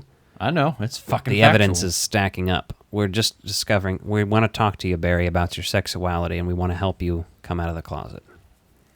You can come out as non-conservative, as non-heteroformative, or whatever else you need to do. It's okay. And then I also commented, also, let us know what you want for your 10th birthday party. As I was assuming he was 10. Well, yeah, anyone that's still using your sexuality as a way to insult Then somebody he is commented, insane. You guys are a lot of fun. I think we can defiantly work a friendship out in time. Maybe this guy is anti-Semitic because Paul Feig's Jewish and then Goldberg's a Jewish. That's probably We're not true, Jewish. Yeah, but you're a sympathizer. Because you That guy's a terrorist too, though.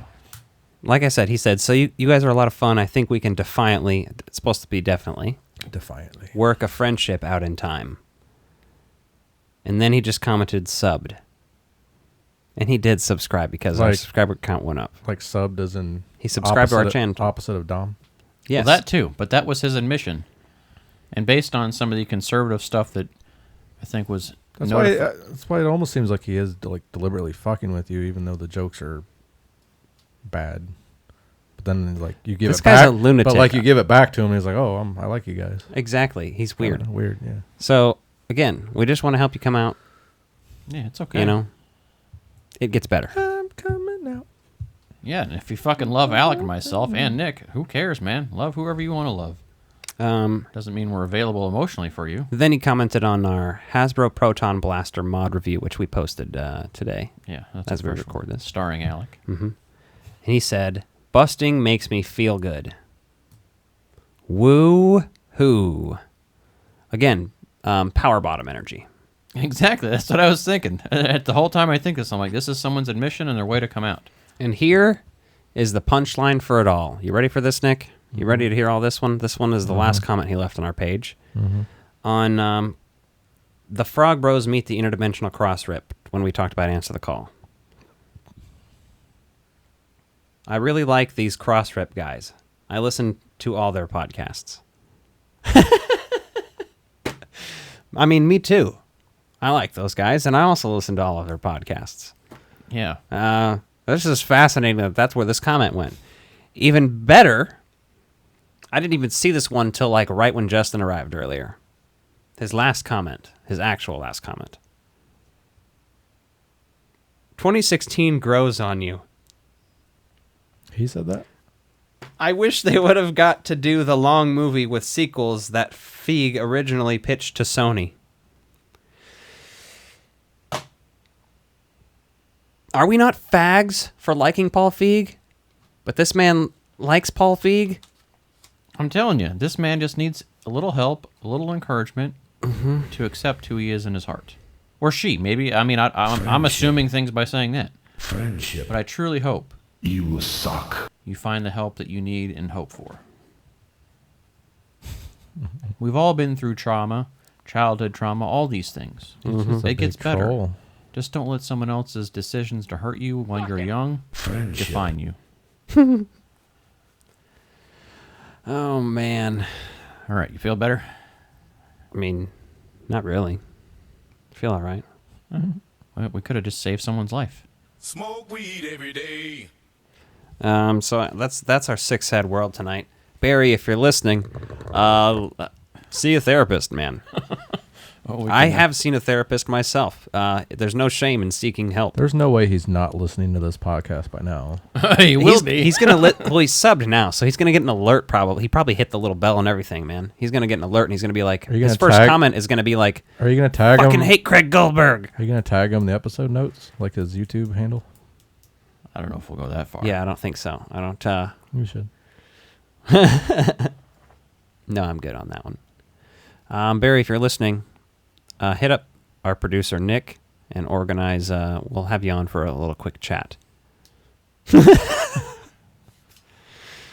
Oh. Some of what you are about to see and hear is explicit. That's the perfect ending to that segment. Yeah. So we got one more for you here tonight, and we're going to talk a little bit about the TV show Twin Peaks. Yeah, that's true. We're going to move on. We now return to the real Ghostbusters. Diane, 11:30 a.m., February 24th. Entering the town of Twin Peaks. Pretty good. Bill Murray's the funniest man on the planet. Episode by episode. The 15th episode of the second season, titled Slaves and You know, Masters. I really love the interdimensional cross rip. Who doesn't? I forgot actually to read one of his other comments. I'm going to go back and not actually read it now, but actually just tell you real quick that you've moved on that same one that he said that he hated Craig Goldberg, because I had said something about seek help, see a therapist about this. Yeah. He said something like, I go everywhere I can to tell everyone about how I hate Yes Have Some and everyone and something else like that. Tries to mention it like algorithmically. Look, I think this guy needs to just, I'm going to say this real quick and then we'll move on. He needs to come out of the closet and see a therapist. Both of those things. See the therapist to help you come out of the closet and work Yes. through the... Probably actually lives in a closet. Like, literally. I'm going to check my closet before I go to bed. Emotionally, Emotionally, he is what about in the closet. You haven't looked in that closet in a long time. Yeah. Well, here in Minnesota, where we live. Yes, we live in the Great White North. In Kansas City, Minnesota. Exactly. We are part of the Minnesota Ghostbusters. Oh, God. Oh, sorry, Nick. I didn't mean to hit you. Just shut us down now. All right. Twin names have Peaks. been changed. We're entering the town of Twin Peaks. Yes. Diane. Just Shut gonna... this off. Shut these all off. I didn't even mean to hit it again. I just thought, when was the last time you recorded a thing for Diane? I feel like it's been a while. Or have I just missed it? No, he's not working for the FBI right now. Oh, so. that's right. Okay. Yeah, so he's that not makes sitting sense. in his field notes. He's not working on that case. That's true. I guess. Diane, I just masturbated. I'm about to smoke out of this bong. That's about all I'd have to say. Are you doing your own Dale Cooper journal now? Because you should. That'd be great. There's actually a Dale Cooper's audio tapes, yeah. And I've seen it in person before because the recording studio I interned at, he had a copy. I own the digital copy of that, and I bought it so we could listen to it on a road trip, but we failed to do that yet. Oh, we can still do that. When we go see the, I feel like it's when we go see those sites from that one series. Yes, we're gonna go see some sites from a certain movie series that is going to be very relevant in October. That is about an hour east of here that we've previously talked a bunch about before. We're not going to Don't say it right out now, loud, but Nick because will we're kind remember. of teasing it. Just a tease. Just a tip. So this is season 2, episode 15, Slaves and Masters. I already said that. You did? Yes. Mhm. While you were You still just said obsessing over your stalker. Well, I mean, if you had a stalker, if you were half as famous as me, Nick. I am. Exactly. Approximately 50%. No, you're probably more famous. Well, no.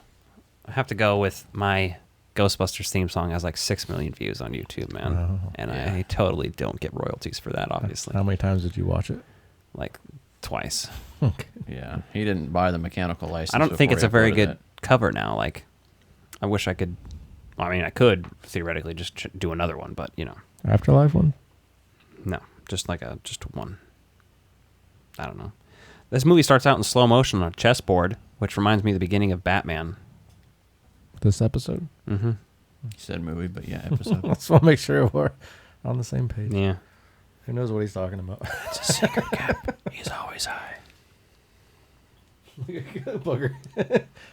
Booger's looking like he is. Stoned out of your mind, man. The light reflecting Booger, off I hate of to his break eyes. it to you. Alec. Black eyes. Smokes weed every day. Like a doll's eyes. Alec is a drug addict. He's not a drug addict. I'm a drug addict. I saw. He's a drug Alec. I thought he said a drug addict. Mm-hmm. And he's the toy defender, so don't fucking talk shit on the toy defender. Yeah, where's here. your costume? You gotta have it ready by Friday. I had to fight the urge there. All right. Be like a blank man costume. Just throw it together with sheets and stuff. So what stood out to you in this Should episode? check your wife's floor for my costume. The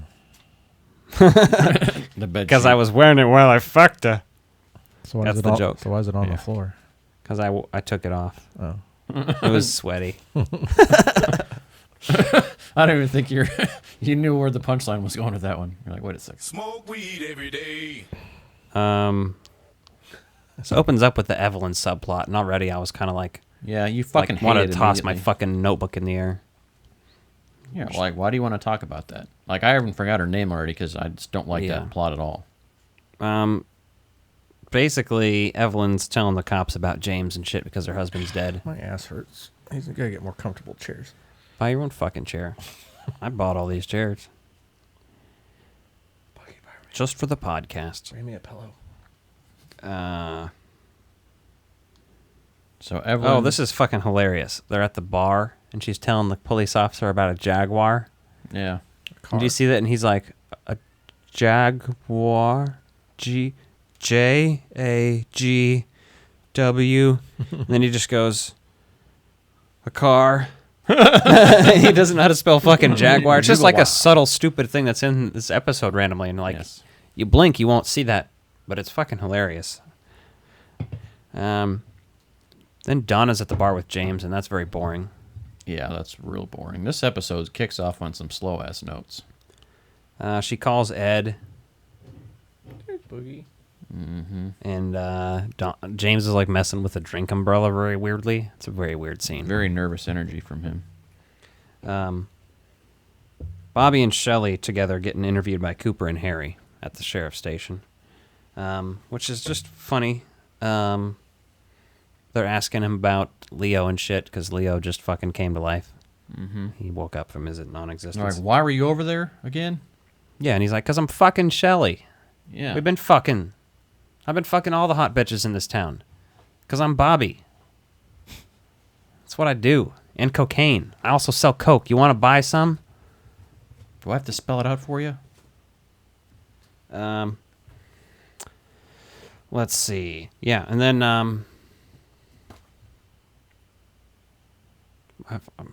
Albert comes in. I was like, I'm fucking trying to remember his last name. I don't know why. Albert comes in and he says, "Get a life, punk," to Bobby. I'm tired. He hugs Harry on the way in, which is like, all right, we've come full circle. Mm-hmm. Yeah, he was they're punched by friends now. Harry, and now they're hugging, and he's like, Sheriff I like how that is one of the better dynamics of this, is like how they can come to that mutual respect and work that shit out and then just like be good. Like, I wish more people could do shit like that in life. Just get through the bullshit and move on. Mm-hmm. This life's too short. Yep. Let's see. And he does his impression of David Lynch's Cole. And that's fucking great. Which is spot on, because like when you're watching it and you hear it, you're like, what the fuck? And you're like, oh, That's not even there. He mentions that there were objects sent to 5 different something cities in a certain shape. Mhm. Springfield, Kansas City was one of them. Not that we live there. We live in Minnesota, Barry. If you're looking for Barry. us. And Barry, Nick's ass hurts. So I don't know why. Probably from these chairs we're sitting in, because mine's a little sore too. Mine is as well. But it's the price you pay for podcasting. We just need those little seat pillows. We need a Patreon. Please. So we can get better chairs to sit in? Yeah. Please give us some money for chairs. Please donate some pillows. Yeah. Those aren't pillows. We We need could those literally just buy pillows and sit on them, and then that probably Yeah, wouldn't be very comfortable. those little chair pillows. That's good. Yeah, we need to get some of those. If someone's got a grandma's I'll house. just make a bunch of jokes about how we were all butt fucked by someone last night. If we have pillows in our I thought chairs. that was the implication. No, I mean it is when I said we all daily. had sore butts. Yeah, sure. All right. There's excellent music in this episode. Lots of it's bedtime, I guess. Your bedtime's in like 4 hours. Sometimes. I've been staying up so lately, and I'm just fucking tired because I'm still getting up early and working fairly early. Not really. Now he calls what Cooper's wearing fashion suicide, but then he's like, "You pull it off, though." Mm-hmm. You gotta go to the bathroom for an angry hand job. We'll do a little toe tapping in the men's room. You know what I mean? As if to say, "Hello, would you like to have some anonymous sex?" You don't have to answer that now, Nick. You can wait till later. It's not really anonymous. Yeah, we know each other. Very well. If you guys wear costumes, though. Very well. Wait, then that's just I know costumes. every Wait. inch of Nick. That's a lot of inches. I know all 3 inches. I was waiting for that. Okay, that's funny. You got to admit that was good. It's got girth, though. 6 like a inches Coke can. girth. If you cut it in half, It's like a tuna can. Exactly. That's like an inch. I don't know. It's tall, but it's girthy. You said Tuna girthy. cans aren't that tall. I know. Oh, well, I guess they do have the bigger tuna cans. Yeah. I'm the bigger tuna can. Booger walked away because he's like, enough of this bullshit. Let's talk about the show. Wyndham Earl is sitting on top of Leo and meowing a lot. He's a fucking he's Like, that so was so great in fucking this. amazing. Oh, and then he's got the shock collar that he puts on him too, and he's just basically fucking taunting him. He's Yeah. like, "You're alive because of me," and you're like, "What the fuck are you talking about? You're alive because of me." He's being weird as fuck. Wyndham Earl's a lunatic. He's dressed almost like a Hare Krishna. Like he's got this like white flowy outfit on, and then he's got this. I feel like if Barry had his way, I would be Leo and he would be Wyndham Earl. Probably. I made you some gruel, Alec. Eat your gruel. He might shave your face though. Oh, fuck that. Gotta have the mustache. Ed and Norma fuck. Mm-hmm.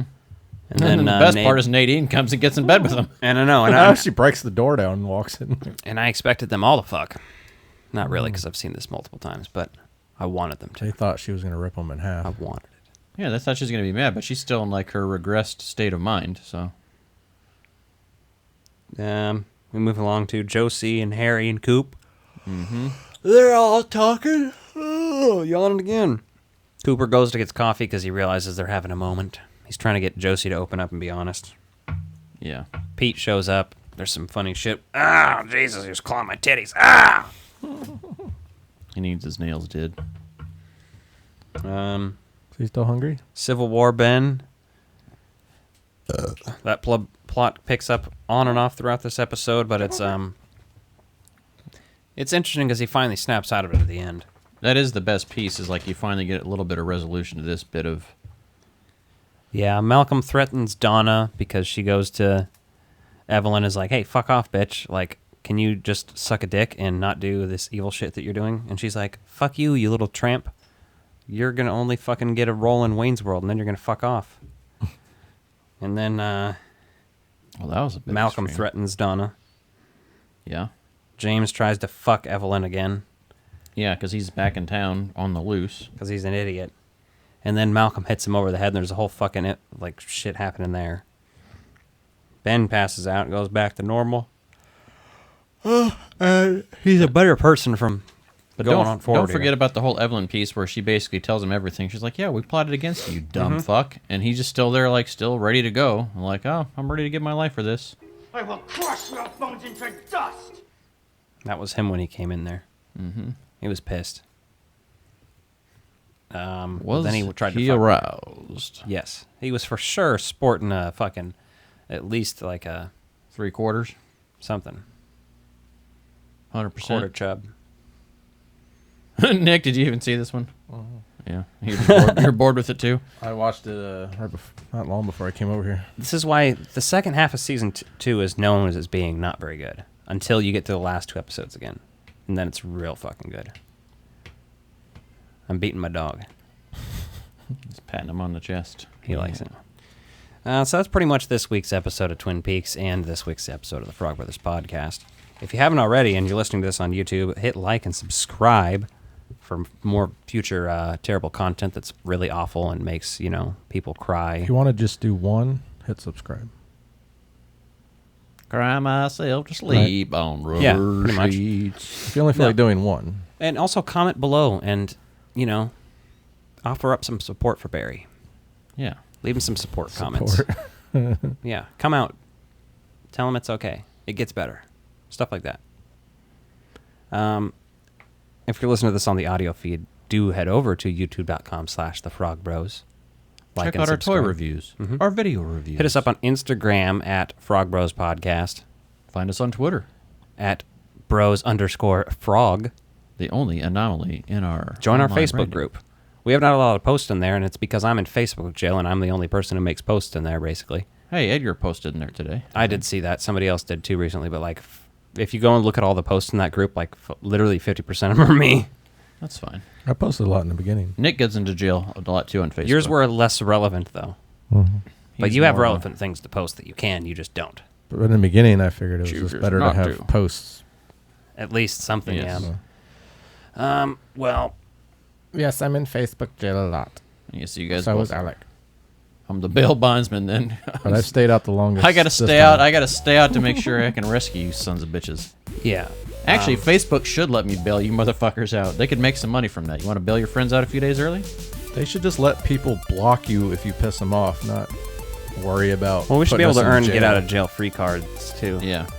We are playing. And are they ever gonna? They should just sell that, fucking Advertising. $10. Yeah. Not that I would buy it, but it should be a hilarious And option. are they ever going to ban us for life, or is this the 30 days every time? I don't know. I don't know. If you ever get to Donald Trump's level, you might find out.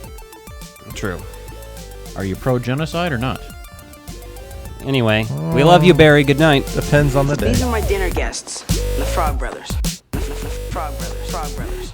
These are my dinner guests, Frog Brothers.